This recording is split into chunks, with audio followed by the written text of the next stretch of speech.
to do here in New Orleans. Dr. Jill Biden there hugging Mitch Landrieu at the moment, talking to him.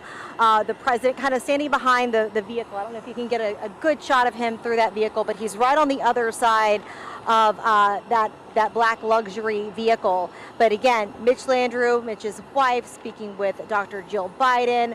I'm looking at Congressman Carter is behind there as well, along with Mayor Cantrell. But again, it kind of looks like a greeting of old friends. Many of them have spoken before. This is not their first trip to New Orleans. They know these faces. And as you mentioned earlier, Travers, these are the faces that have really catapulted New Orleans over the years following Hurricane Katrina. You know, you had the Mitch Landrieu administration that came through doing a lot of rebuilding efforts. We're over here at Armstrong International Airport during Mitch's tenure. This is, you know, the airport that got built underneath his administration there.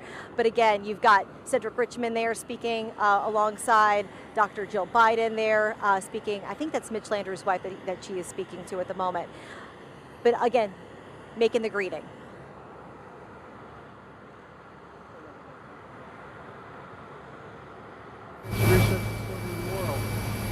Found out that a lot more we could do if they shared more data and information that wasn't being shared.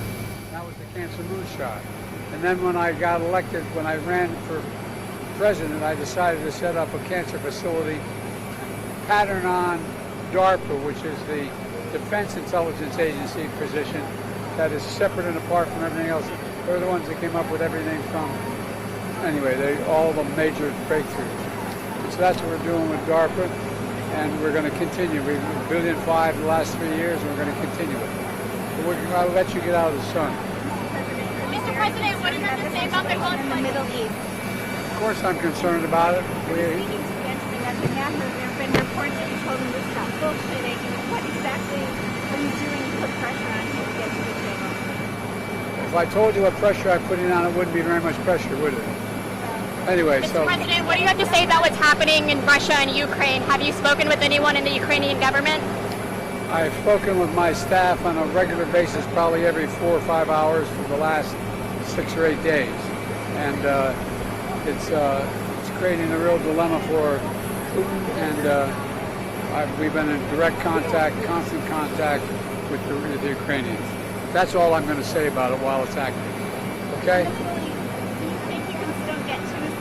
Or is that starting to be a distant possibility? It's getting hard. We'll see what Iran does, and we'll see what happens if there's any attack. But I'm not giving up. Are those two things tied together? Do you have the understanding that Iran could cease or stop doing an action if a ceasefire deal was possible? That's my expectation, but we'll see. Thank you. All right, you heard President Biden right there. He did talk about Cancer Moonshot.